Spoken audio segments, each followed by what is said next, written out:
Assalamualaikum warahmatullahi wabarakatuh. Halo para besti-besti aku.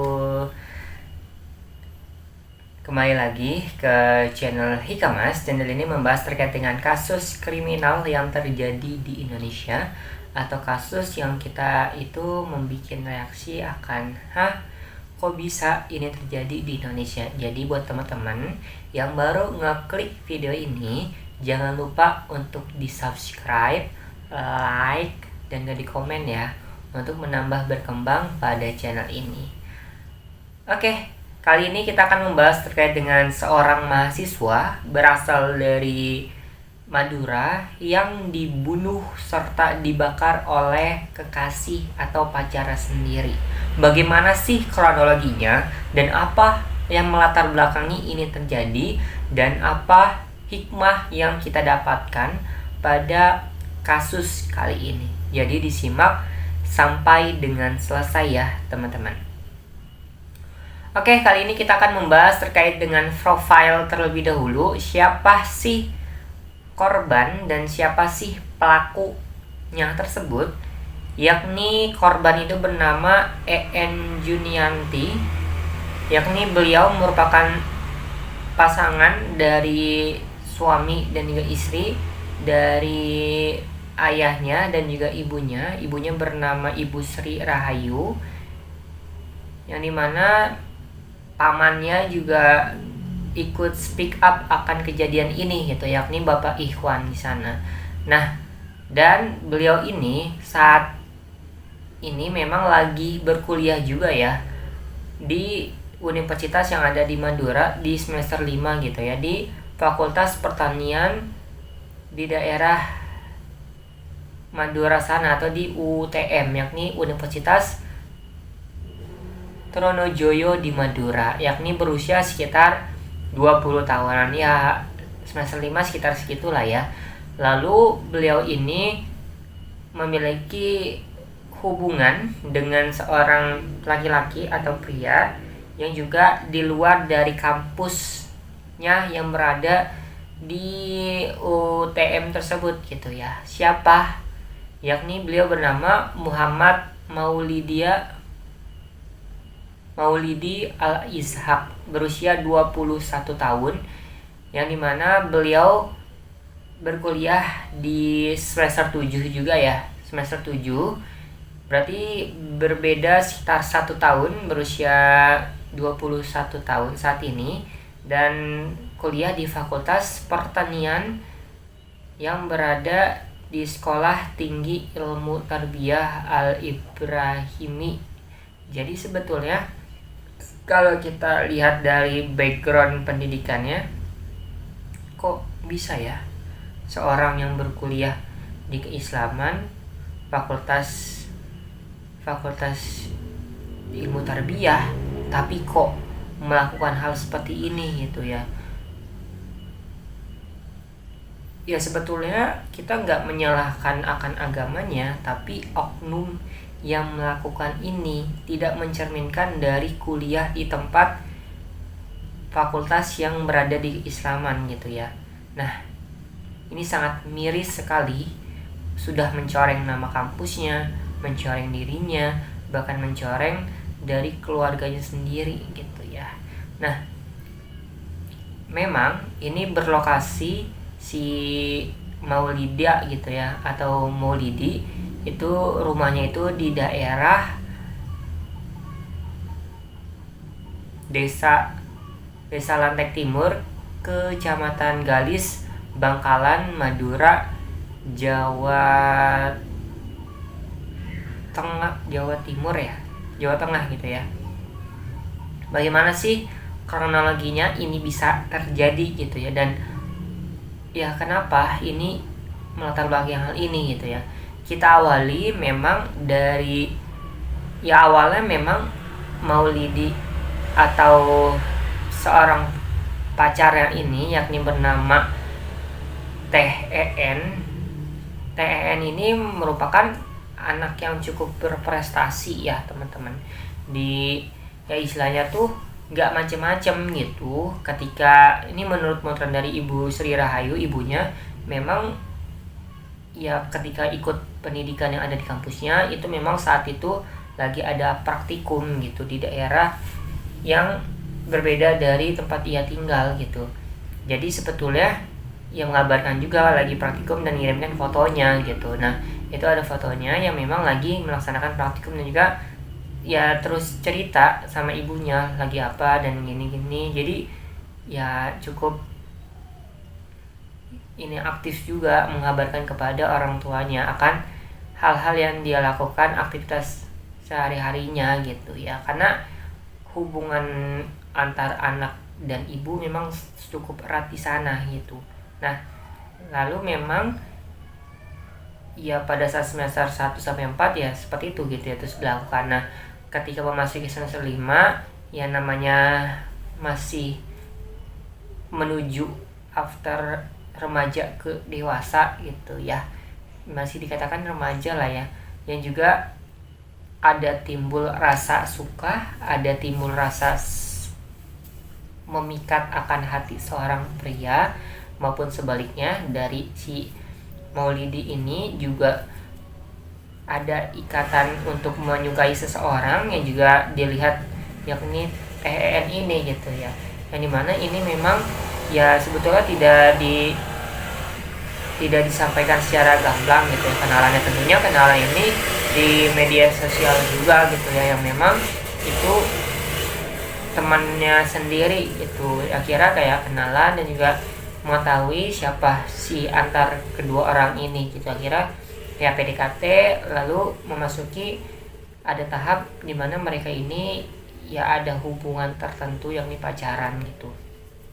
Nah, ketika pacaran di sini memang layaknya seperti biasa, makan bareng, menghabiskan waktu bersama, saling curhat, saling cerita, saling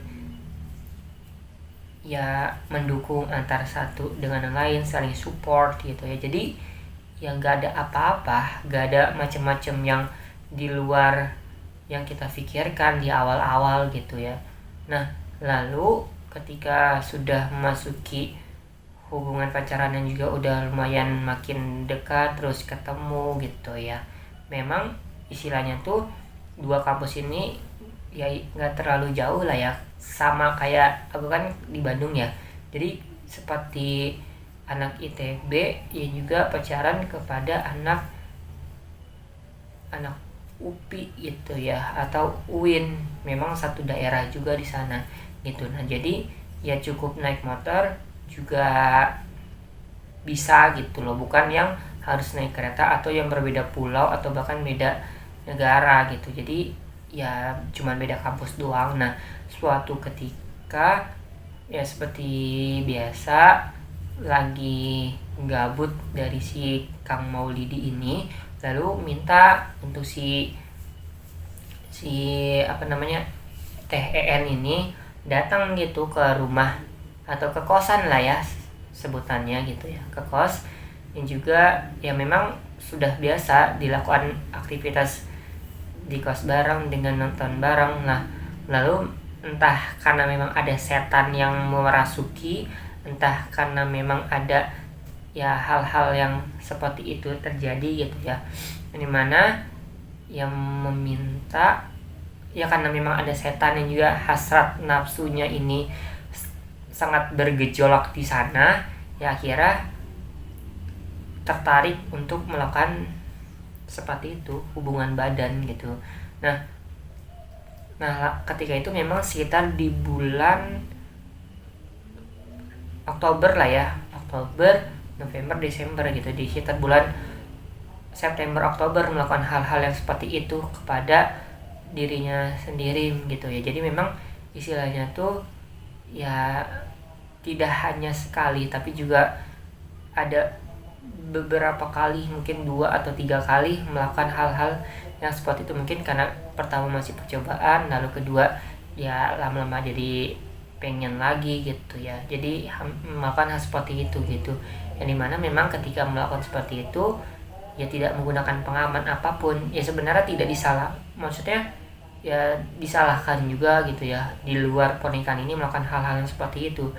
apalagi di kos-kosan gitu ya, yang memang bukan pemilik dari orang tua dari keduanya ini gitu, dari si Maulidi juga si Maulidi juga, atau dari si TN juga gitu. Jadi ini rumah yang juga ditempatin yang juga harus berbayar gitu di sana. Nah, ya udah terjadilah hal-hal yang seperti itu di bulan September Oktober. Nah, lalu memang ketika memasuki bulan November lah ya, tengah dan akhir gitu ya, tiba-tiba dari TN nih istilahnya tuh kayak mual-mual gitu ya, kayak duh kok pusing banget aku ya Allah gitu. Akhirnya kayak ngasih tahu dong ke ininya, apa namanya, pacarnya gitu, si Maulidi. Nah, yang ini kok aku kayak mual gak enak gini ya, aduh aku takutnya ada rasa gak enak nih, duh gimana ya. Nah, ketika di sana si cowok juga ya istilahnya panik di sana. Hah, kok bisa, kenapa? Terus si TN, apa kita karena melakukan hal itu kali ya jadinya gini? Hah, masa sih? Enggak mungkin ah, paling kamu lagi nggak enak badan aja kali. Udah coba dicek aja dulu lah. Oh iya bener juga ya, yaudah coba yuk. Nah, akhirnya di sana dicek dan juga ya akhirnya terlihat gitu ya bahwasanya ya positif, bahwasanya ya hamil sekitar berusia udah 2 bulanan di sana, di bulan tadi Oktober November gitu ya. Jadi ya terjadi hal-hal seperti itu gitu. Nah, lalu ketika ini ya semakin kurang baik hubungannya, karena memang ya ini si Teh EN ini terus meminta pertanggungjawaban akan perilaku, akan ya tadi yang dilakukan oleh si Maulidi ini gitu ya. TN ini kayak udah kamu minta pertanggungjawaban lah, aku minta pertanggungjawaban lah akan ya yang udah kamu perbuat ke aku, sampai mengandung gitu, ada kandungan di dalam perut aku, udahlah. Terus di sana karena memang si Maulidinya ini karena takut, panik, dan juga ya campur aduk lah ya pikirannya, pasti takut, panik juga, ya banyaklah perasaan-perasaan gak enak gitu ya. Nah, dimana kala itu memang dari mereka ini diawali memang lagi di kos-kosan dulu, kos yang berada di rumah dari Maulidi ini gitu. Nah, lalu memang ketika itu diawali itu dari, sebenarnya kalau di kejadian itu ada beberapa tempat ya, di kos dulu, lalu memang ke minimarket, lalu ke toko gitu ya.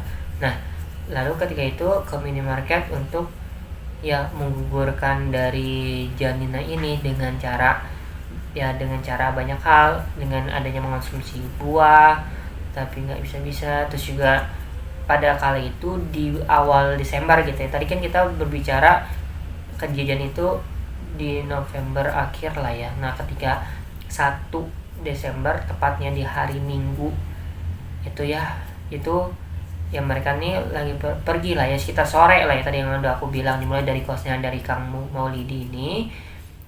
Nah, di sana memang dijemput gitu si TN ini sama si Kang Maulidi, dijemput dari rumahnya, terus juga barengan sama si ya Kang Maulidi untuk dalam rumahnya gitu ya.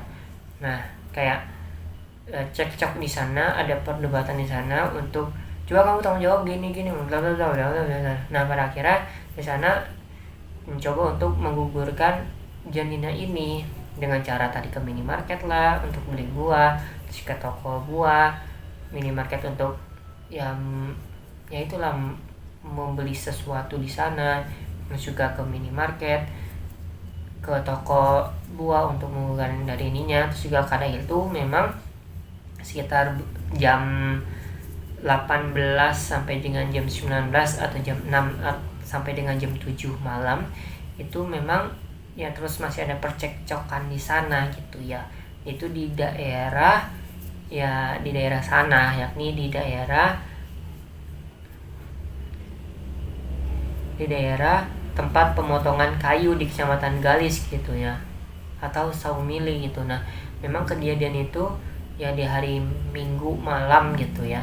Nah, itu memang ya terjadi percekcokan di sana hingga akhirnya ya sebetulnya awalnya tuh tadi ya yang aku bilang ingin menggugurkan jadinya dengan cara datang ke tempat urut gitu ya. Memang ya aku juga pernah baca di mana gitu ya, kalau menggugurkan dari janin itu memang katanya ada yang menggunakan dari apa ya namanya, tukang urut yang juga untuk melahirkan dari bayi gitu ya. Sebenarnya ini udah zaman dulu banget gitu ya kalau yang aku tahu, tapi ya dicobalah di sana untuk dicari di daerah sana. Tapi menurut dari penuturan yang memang di daerah sana, entah itu kepala desa atau memang orang ya perangkat desa yang ada di sana gitu, menyampaikan bahwasannya di daerah sini pun udah nggak ada, udah meninggal juga ya tukang urut tersebut. Jadi ini hanya alibi aja untuk menutupi bahwasanya untuk menggugurkan janinnya ini. Misalnya itu mungkin di sana tadi diawali dengan ke minimarket atau toko buah tersebut untuk melakukan menggugurkan janinnya ini dengan cara banyak hal gitu ya. Nah, lalu ketika di sana berhentilah di tempat pemotongan dari kayu gitu atau saumili. Nah, ketika di sana memang percekcokan terjadi, yang mana itu si entah sengaja atau enggak, tapi sih menurut penuturan dari si pelaku Kang Maulidi ini itu senantiasa selalu ada si senjata tajam yang ada di motora ini. Sebetulnya kalau yang aku lihat dan aku pandang itu disengaja, itu udah direncanakan. Karena ya masa sih si celurit senjata tajam tersebut itu ditaruh di situ aja tanpa ada persiapan, iya nggak sih? Maksudnya tuh kalau misal ya menurut penuturan dari si pelaku Kang Maulidi, katanya itu celurit itu memang senantiasa atau selalu ada di motornya tersebut untuk menjaga-jaga kalau ada yang jahatin dia. Tapi nggak make sense, nggak cocok gitu. Maksudnya ya contohnya kalau misalkan kita di dalam motor itu ada alat untuk obeng atau alat ya seperti untuk membenarkan motor, itu why not, nggak apa-apa, nggak masalah. Tapi ini celurit yang juga senjata tajam ditaruh di dalam motor itu kan pasti udah direncanakan hari Minggu malam itu melakukan hal-hal yang seperti itu, dibunuh juga gitu loh, ingin melakukan hal-hal kejadian seperti itu gitu ya gitu loh. Jadi di sana ketika malam itu terjadi percekcokan, di mana di sana si TEN ini dibacok di bagian leher dulu, lalu di bagian punggung gitu ya, dimana ketika di sana itu tergeletak ya pingsan juga kayak ya langsung nggak ada nafas di sana gitu ya, dimana ketika itu memang banyak darah yang muncul di sana, terus juga banyak ya sampai baju pakaian ini juga kotor, sampai banyak bercak darah yang juga di lantai-lantai bawah, lantai tanah lah ya, karena kan itu kayak tempat pemotongan yang juga kayak apa ya, yang tanpa ada lantai gitu loh. Jadi di sana banyak darah yang juga bercucuran di sana, terus juga bajunya juga yang banyak darah. Nah, ketika itu memang di sana langsung diseret di tempat yang juga untuk melakukan kejadian ini, yang juga kita geleng-geleng kepala, bikin sadis juga bikin keji di sana, yakni ketika udah meninggal, udah wafat itu si TEN ini dibakar secara langsung gitu. Nah, ketika itu memang ketika udah wafat gitu ya, nah itu memang yang aku baca itu langsung beli minyak tanah lah ya untuk membakar si TEN ini gitu dari si Kang Maulidi. Nah, ketika itu dibakar ketika itu beli minyaknya tersebut lalu langsung dibakar, yang juga ya diketahui sama salah satu warga yang memang saat itu memang lagi lewat yang berada di daerah sana gitu. Akhirnya divideokan, dan juga itu memang kelihatan ketika dibakar itu masih nyata muka TN, dan juga hanya ada luka di beberapa part tubuhnya aja gitu loh. Nah di sana akhirnya ya dibakar sampai dengan ya seperti itu. Nah menurut penuturannya sih katanya karena panik, dan juga tadi karena dia tuh nggak mau minta pertanggungjawaban, akhirnya melakukan hal-hal yang seperti itu gitu dengan membunuh dari si Teh EN ini gitu loh ya. Nah makanya ini banyak barang bukti yang juga disita sama pihak kepolisian, dimulai dari celurit tadi, terus juga potongan rambut, yang juga sampai dengan banyak yang rontok, terus juga ada 2 botol parfum, terus juga ada pakaian yang juga kena darah, ada bercak-bercak darah juga di daerah sana gitu loh. Nah makanya akan ahli ini gitu ya.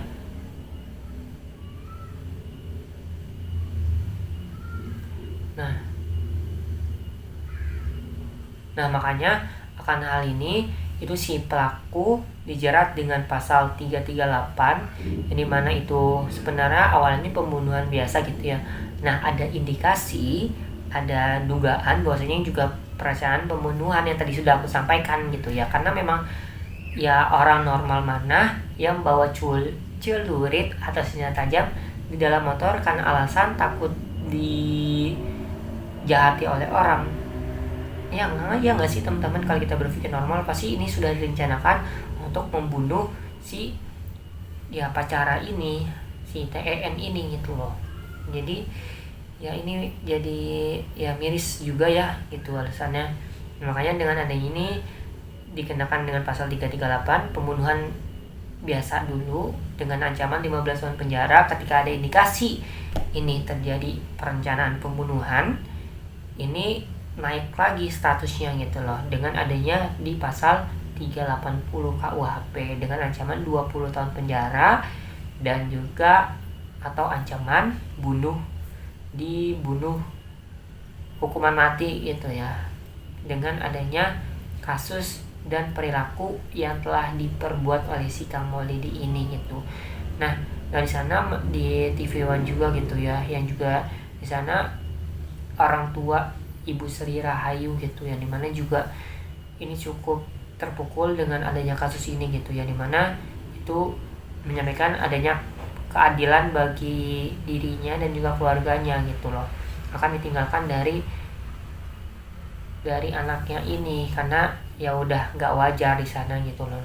Nah makanya di sana kayak si ibunya ini menyampaikan gitu loh, kayak coba kamu ada ibu kan, ini penuturan Ibu Sri Rahayu gitu ya, kamu kan ada ibu, kamu kan misalkan punya adik cewek, nah itu gimana perasaan kamu, masa kamu tiba-tiba psikopat banget gitu loh, membunuh, bahkan langsung membakar juga ketika udah meninggal. Nah itu kan kayak di luar nalar banget gak sih gitu loh. Makanya di sana ibunya sangat mengecam, di sana sangat kesal bagi si ya perilaku Kang Maulidi ini gitu loh. Nah makanya akan hal ini gitu loh ya dikenakan pasal tadi, dijerat dengan hukuman yang juga harusnya setimpal dengan perilakunya ini gitu loh. Nah malah menurut penuturan dari pamannya ini gitu ya, dari Pak Ikhwan gitu, nah ketika dia tuh mengetahui itu pada saat sekitar pukul jam 7 malam itu lagi selesai sholat maghrib lah ya di sana, tiba-tiba ada telepon dari Kapolres yang ada di Bulungan tersebut gitu loh. Nah lalu di Bangkalan gitu, Bangkalan Madura, dan di sana ketika itu ya shock gitu loh. Ini ya coba disuruh cek gitu loh ya sama pihak kepolisian, maksudnya ini benar nggak kalau ya EN ini meninggal, ya divalidasi dulu lah ya, diidentifikasi benar nggak memang ini EN yang memang anaknya dari Ibu Sri Rahayu ini. Dan ketika langsung disamperin dan juga didatangi secara langsung, dan benar itu memang ya anaknya dari Ibu Sri Rahayu yang juga meninggal karena memang nggak wajar ini dengan dibunuh dan juga dibakar gitu loh. Nah, ini menjadi reminder kita bersama ya teman-teman. Dan juga ya dengan adanya ini juga kemarin sempat di hari baru terjadi gitu loh, hari Jumat gitu, dimana terjadi rapat dengan adanya didatangi secara langsung oleh Menteri PPA gitu, Menteri Perempuan dan Anak, Menteri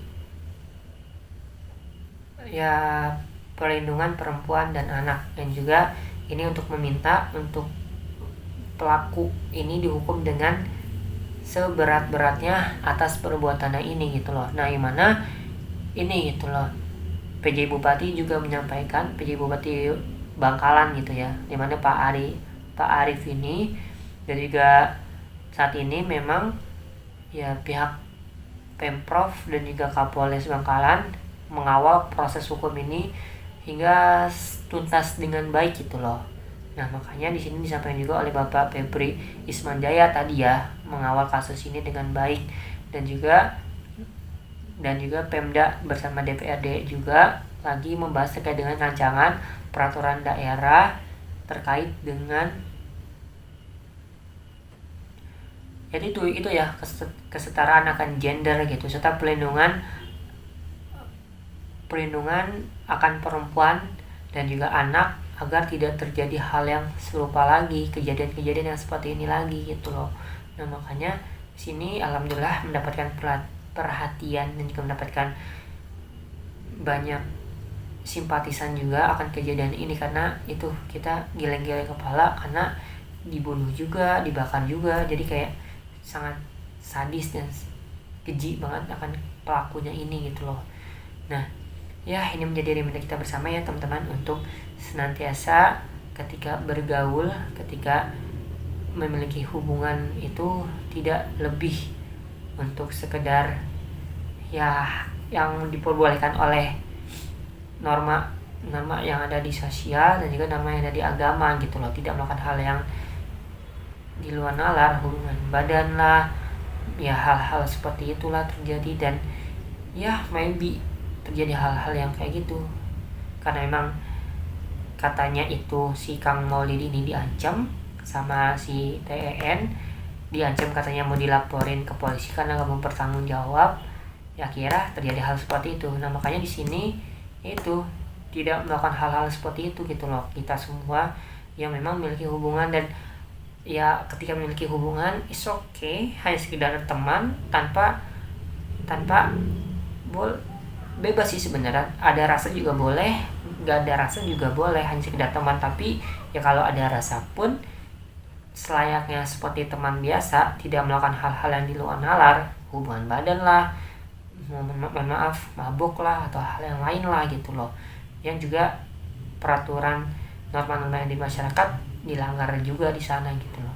Nah, makanya dengan adanya ini menjadi reminder kita bersama untuk ya berhati-hati dan berbuat baiklah kepada orang-orang gitu, dan juga ketika memiliki hubungan cobalah untuk ya itu tadi udah aku sampaikan gitu loh. Dan makanya dalam ini bagi si pelaku ya katanya sih udah ini ya bersalah atas kelakuan dan ingin minta maaf kepada orang tuanya. Ya semoga ada waktu dan ada ruang untuk meminta maaf ketika nanti di persidangan secara langsung gitu loh ya. Dan makanya dalam ini sebenarnya proses hukum masih terus berjalan sampai dengan hari ini gitu loh. Makanya semoga pelaku mendapatkan hukuman yang setimpal dan ya meyakinkan bahwa dia itu memang salah gitu loh. Ya pastilah ya. Oke. Dan ya bagi keluarga, kerabat, teman dari Anggi selaku teman dan Putri selaku teman si TEN ini juga merasa kehilangan karena teman baik juga, pendiam juga, dan juga sebenarnya teman-teman juga nggak pada tahu gitu loh, memiliki hubungan yang juga dari cowok lain juga gitu loh, bukan cowok yang satu kampus dan satu fakultas di sana gitu. Jadi makanya ini juga benar-benar tidak cerita sama sekali dan juga shock terjadi di sana bagi temannya ini gitu loh. Nah makanya ini cobalah ketika kita punya teman, nggak apa-apa, coba yuk cerita aja, nggak apa-apa. Apalagi kan biasanya kalau perempuan itu suka banyak cerita lah ya, suka banyak kayak gampang mudah untuk curhat sesama, mungkin karena memang sifat dan perilakunya juga menutupi di sana. Ya kira banyak yang kurang tahu juga. Nah makanya di sana ketika kita punya teman, coba ada satu orang yang memang kita percayai untuk cerita di sana gitu loh. Oke, semoga teman-teman bisa mengambil banyak hikmah yang mana pada kejadian kali ini, dan juga jangan lupa untuk di subscribe, like, dan juga di komen, dan senantiasa kita dilindungi oleh Allah Subhanahu Wa Taala. Terima kasih teman-teman yang sudah menonton video ini. Jangan lupa untuk di subscribe ya, karena aku ada rencana sebelum menutupi tahun 2025 itu ada 1000 subscriber. Makasih banyak teman-teman. See you next video. Bye bye. Wassalamualaikum warahmatullahi wabarakatuh.